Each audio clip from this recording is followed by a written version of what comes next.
critical boundaries. Let's talk about it on this episode of Pushback. Go,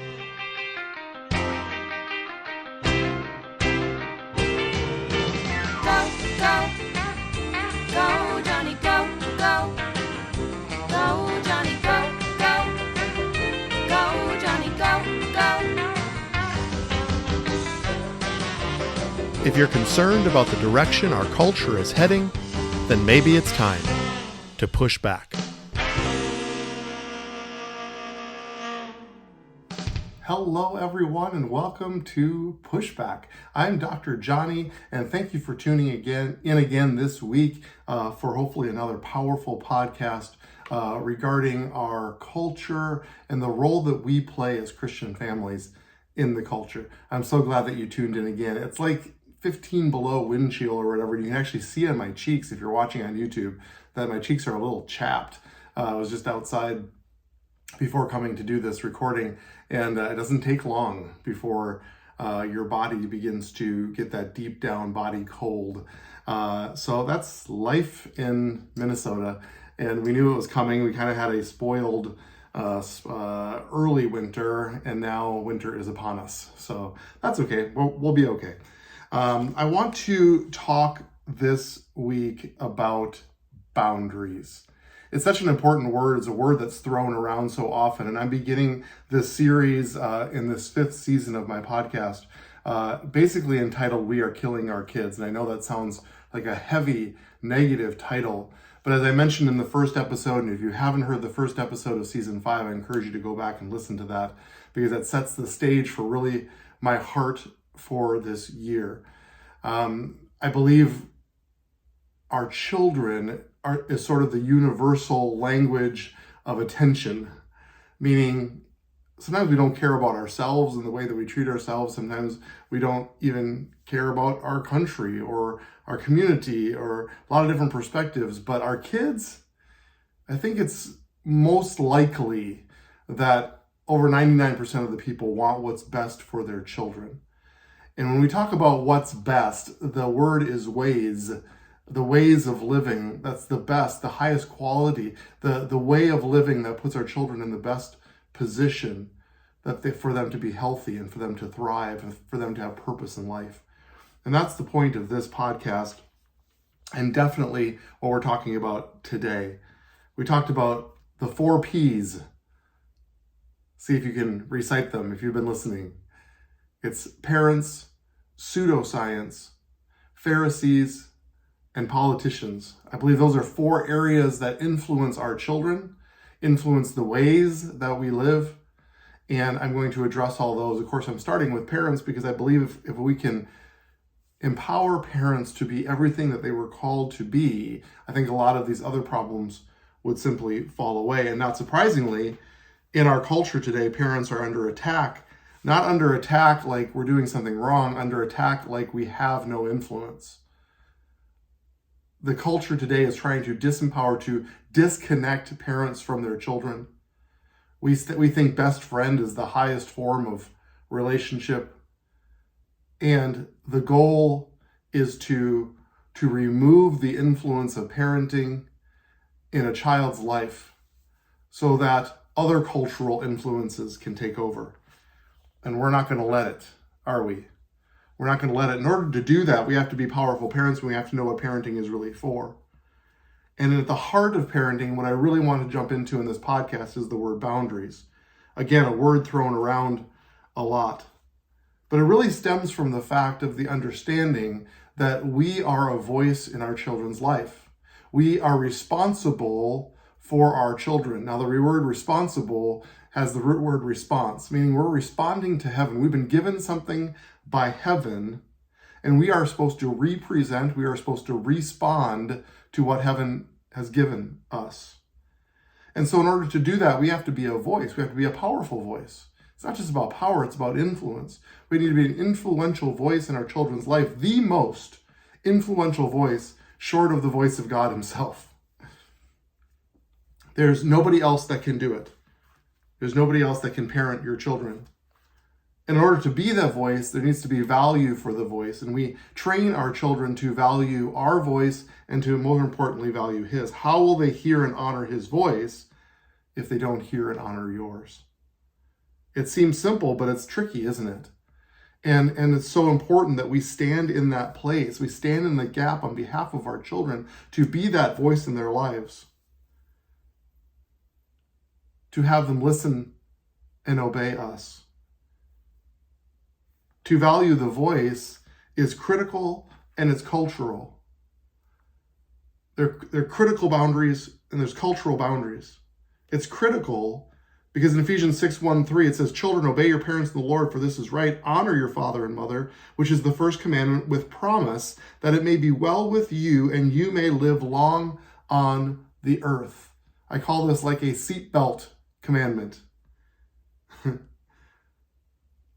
Like, we know that seatbelts save lives, so we don't leave until our children are buckled in. That's the way we do it.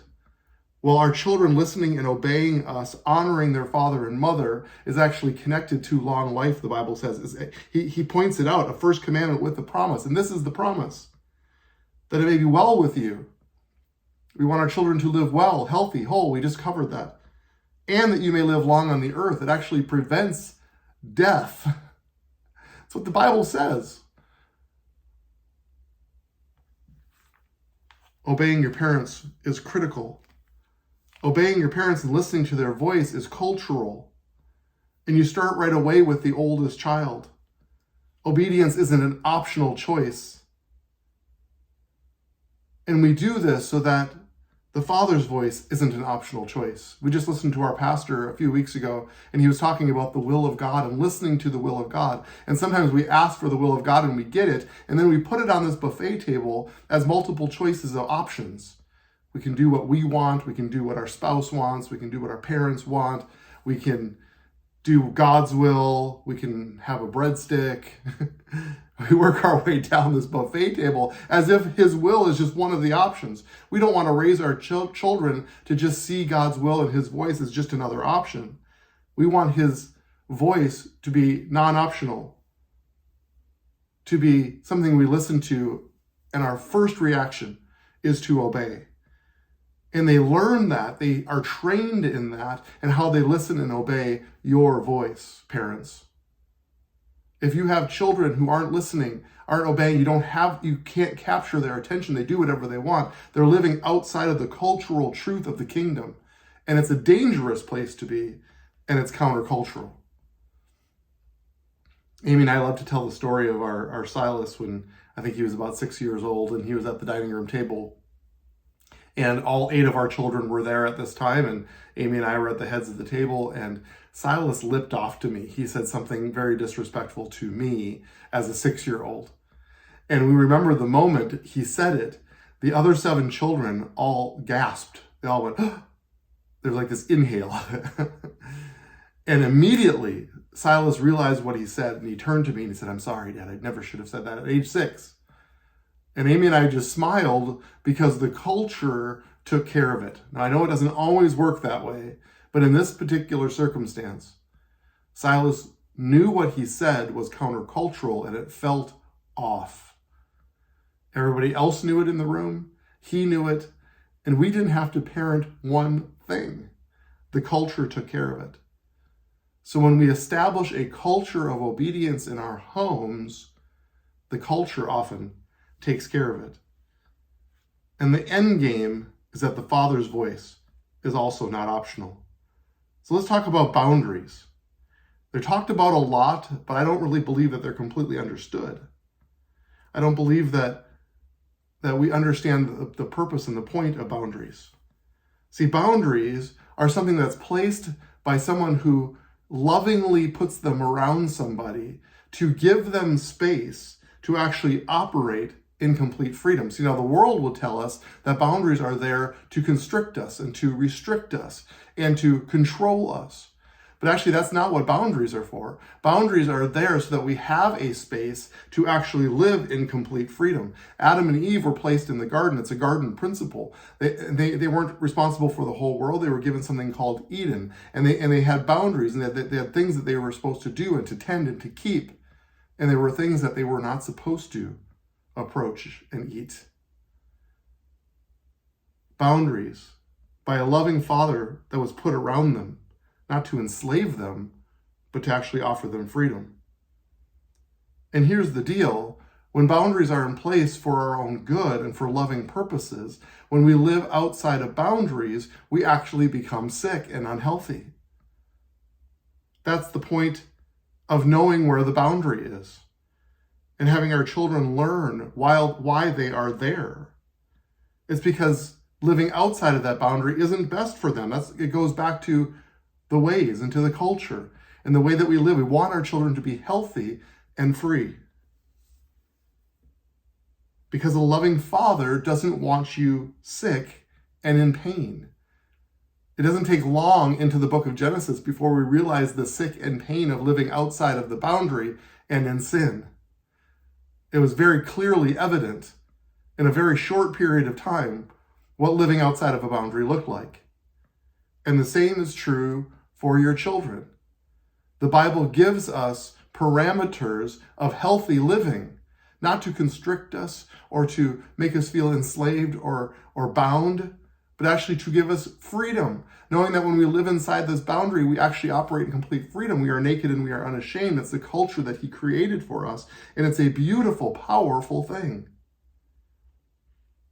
We had the privilege of going to Niagara Falls as a family, and we have a picture of our daughter Maggie, a 3-year-old, standing outside on this observation deck. They built a big, large concrete platform that actually extended out over the ravine so that you could see the totality of Niagara Falls from this platform. It's this beautiful place. And they very lovingly put a railing around this large platform over hundreds of feet of free fall. And so we have a picture of Maggie there standing by this railing. She's not even tall enough to clear the railing. She's just a little girl. Imagine our experience if there was no railing.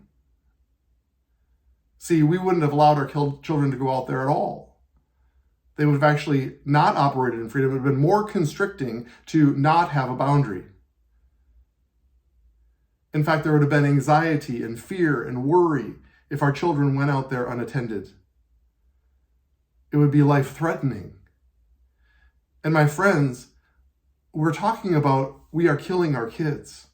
Not putting loving boundaries around your children is putting them in life and death situations. This is what's happening. This is what the statistics show. When you live outside of a boundary, the fruit of that is anxiety. The fruit of that is depression and fear and worry. And we are in epidemic proportions right now, especially with our young people, with our children.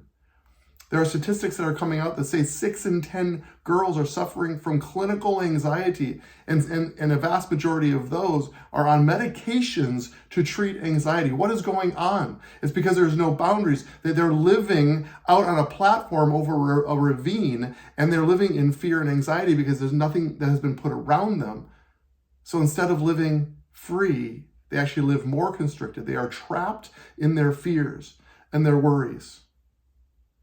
This is the fruit. This is what I see in my medical practice every day. It's 80% of what I do is probably reassurance because people are worried and scared.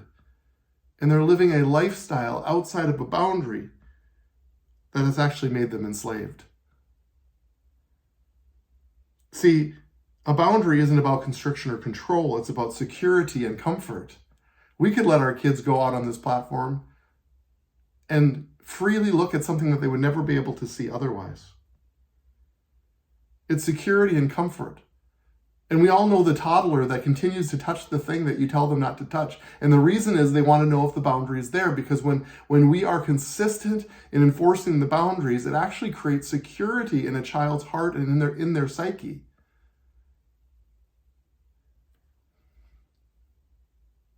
Boundaries are desperately wanted by your children. Please hear this sentence more than any other sentence of this podcast.